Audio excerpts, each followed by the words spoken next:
Hi, I'm Jennifer. I'm Autumn's mom, and I know she's been documenting her transition. And as a parent, I guess I was gonna talk a little bit about my experience as I went through the process with her. So, it's been a really great experience. I've actually learned so much, and I couldn't have asked for a better daughter. Autumn's a wonderful um, person, and I just want everybody to know that on the outset.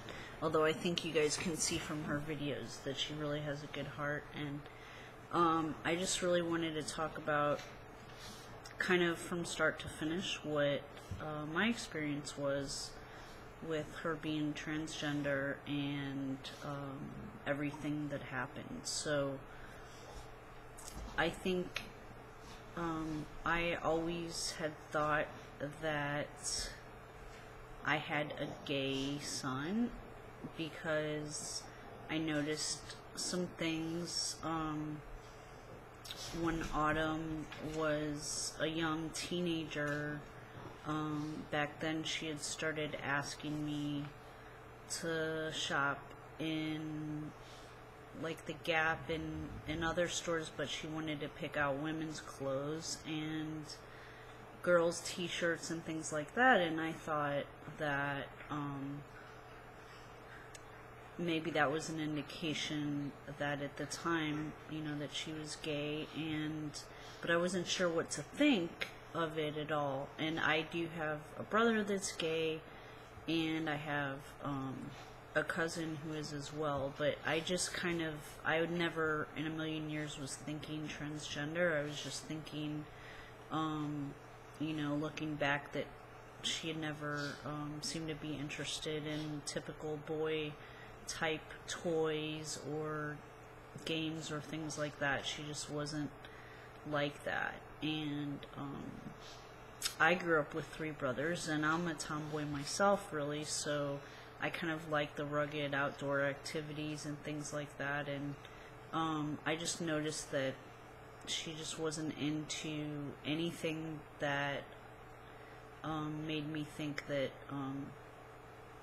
and really, to be honest, at the time, I kind of just, I know, because I have a social work degree, that, not everything is gender specific or gender related. So, she was a very normal child growing up, but as she got into the preteen years, I started thinking,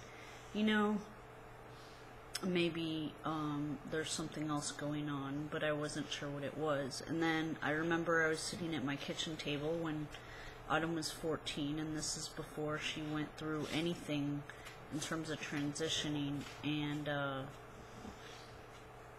so she, up until that time, was dressing as a boy and went by Adam. And I got a text, and it said, "Mom, I need to tell you something." And I said, "Sure." And I could tell, was really either upset about something or really nervous. I think she even said, "I'm really nervous about this. I don't know how you're going to react." And I said, "You can tell me anything." And so, she said, "I'm a girl, and, I want to be a girl, and I've always felt like I was a girl." And to be honest, it wasn't really a shock as much as, initially I think I thought maybe there was confusion. Maybe, she didn't know for sure. I wasn't shocked. I wasn't like, "Oh my God." I was just like, okay, well, we'll deal with it. And it kind of started at that point, and we talked. And first we texted that day a lot, and then we started talking, and, she told me that her whole life that she felt like she was in the wrong body, and we both started looking things up on the internet, and about what transgender meant, and about the transition process. And then she started dressing as a girl on occasion here and there, and then eventually started doing it full time. I think there was a couple of times she went back and forth a little bit before she completely went to dressing full time. But eventually we went to the doctor, and she had an endocrinologist, and we told him, and she started taking hormone blockers. That was the first step, and then that would block the testosterone so that she would not continue developing as a boy. And then eventually there was the estrogen added to that 6 months to a year later, something like that. So then she was like 15, 16. And she really wanted surgery right away, but that's not the way the process works. There's like the Harry Benjamin standards of care for transgendered individuals, and most doctors use that as kind of the playbook in terms of how to proceed with transitions. And it talks about, dressing as the gender that you want to be for at least a year, and taking hormones for at least a year, and things like that. And so she started doing all that, but she got pretty antsy in terms of wanting to get the surgery, and she did that at 18. I think for me as a parent, it was really important to just be very open-minded. I mean, we had a lot of people in our family, not my mother, which is Autumn's favorite person is her grandmother, my mom. She was very accepting and open. I was very accepting and open from the beginning. Autumn's dad was not. He had an initial reaction that wasn't very favorable. He was really taken aback and not very happy, and kind of, I think, convinced for a little while that the psychologist that Autumn was seeing had kind of like put her up to something or whatever. I'm not sure what he thought, and I'm not here to put him down or to judge, but from Autumn's perspective, I think it was hurtful, and it hurt me to see her in pain, because when people transition, the most important thing, I think, is to have non-judgmental, open-minded, accepting people, because they're the same person on the inside, and it's not like a disease, and it's not anything horrible, but people tend to judge, and I've just never been that type of person. It doesn't mean that I didn't go through pain. So I will say that there were times where I cried, and there was times that I was sad, because in a way I felt like I was losing my son, and in a way I was, but I was also gaining a daughter, and I was also dealing with the same wonderful, beautiful person inside. And I had to remember that what would make me happy is for her to feel like she was happy and she was being herself. So, it definitely had its ups and downs. I mean, I think the first time she dressed as a girl, put on a dress and a wig, I hugged her, and I think I cried that night because it was scary for me. I didn't know, I just had a lot of mixed emotion, and I think that as happy as I was to see her happy, I was also scared for her, knowing that she was going to come and have a lot of challenges as she went through the process. Challenges with, boys, challenges with coming out to the rest of the family, challenges with school, what bathroom to use, what name she was going to be called, getting a driver's license and having, people look at her birth certificate. We went on a trip, and her old passport we couldn't use, and getting the name changed, and the surgery, and there were so many things that, you know, I was scared. And I also know how society tends to view things that they don't understand, which is anything that people feel uncomfortable with or unfamiliar with, they tend to be very harsh about.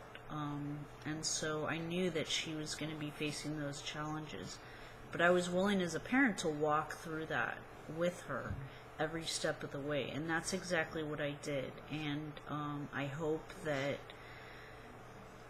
you know, other parents, if they watch this, can see that, you know, that's really what you have to be willing to do, is kind of hang in there and be there, because that support means everything.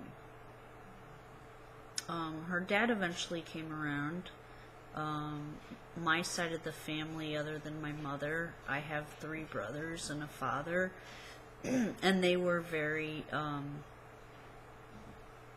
even my brother, who's gay, but, you know, they were all very, like, shocked and not sure what to think, and kept telling me, oh, it's a phase. And even I thought that in the beginning, that maybe it was a phase, but, you know, I realized over the first 6 months to a year that it wasn't a phase. This was something that she believed deep inside and that she felt.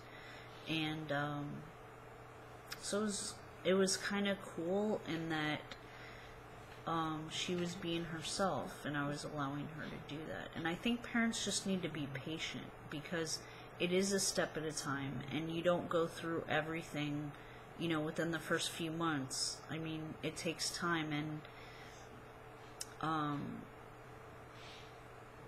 the other thing that I thought was really good, that we went to the LGBT center here in St. Louis, and I knew somebody actually that was transgender, and Autumn met with her, and they talked, and she told Autumn, you know, this is going to be the hardest thing you're ever going to have to do. You know, it's very challenging, it's very hard. And then we found out about a support group, and Autumn went to the support group for a while and started making the videos. And you guys, the people that watch these YouTube videos and have been so wonderful to her, and responsive to the things that she says, I mean, that's invaluable. It really is, because it gave her so much encouragement and support. I mean, I'm really grateful for that. I really am. But, yeah, so, you know, I had a lot of family members that were telling me, especially my father, that were, you know, saying, you know, don't let her do anything that's going to impact her physically until she's 21, and then she can do what she wants. But to me, that wasn't being a supportive parent, because a supportive parent, you know, researches and learns and listens to their child and has respect for what they need and what they want and what's important to them. And she didn't get the surgery till, you know, 4 years later, and I knew she was ready, and she was ready. And at that point, it was a relief to me when I realized this is something she's really committed to, and it's not a phase. It was a relief, because I felt like I don't have to wonder anymore, you know, what's going on, why she was having a hard time in school, and why things were different for her. And now she can, you know, kind of move on with the next phase of her life. And I saw how happy she was when she woke up and she had the surgery, and she was coming out of the anesthesia, and I was right there. We were in San Francisco, and she said, you're the best mom in the world. I love you. You know, I'm so happy. She said, I'm so happy. And she must have been in a tremendous amount of pain. I know she was, at least after she woke up and everything, but while she was kind of, in and out, she just had a big smile on her face, and she said she was so happy. It was the happiest day of her life. And I knew that, we had made the right decision for her to do that. I will say, looking back in terms of advice for people looking for surgeons, and Autumn may have touched on this, but I think that it's important because there's only a handful of surgeons in North America that do this particular surgery. And there's actually a website, I think I don't want to say what I think it is because I could be wrong, but I'll have Autumn talk about it maybe on another video. But it goes over each surgeon and a lot about them and what type of procedures they do, and then it has links to their websites. But for surgery, I think it's important to have someone who's board certified and someone who has had experience doing, hundreds of these surgeries. Someone who knows plastic surgery and urology. The plastic surgery part, because you want the outcome of your procedure to look good, and urology if you're doing the bottom surgery because you want it to function well also. So those are two important things. Not everybody, most people aren't board certified in both of those. So you have to make sure that, you got to interview these doctors and look at pictures. And the other thing I would say too is that the Harry Benjamin Standards of Care, definitely I would download that and read every page of it, because it talks about transgender youth, it talks about children, it talks about teenagers, and it talks about adults in terms of what's involved in the transition process, and what the not really legal as much as it is medical protocol in terms of things like that. And it really has a ton of information. I think actually that guide that I mentioned earlier that has the surgeons is TSS transgendersurgeryguide.com, I believe. And it lists all the surgeons in North America and tells you about them. Besides that, I am really happy because I see how happy Autumn is.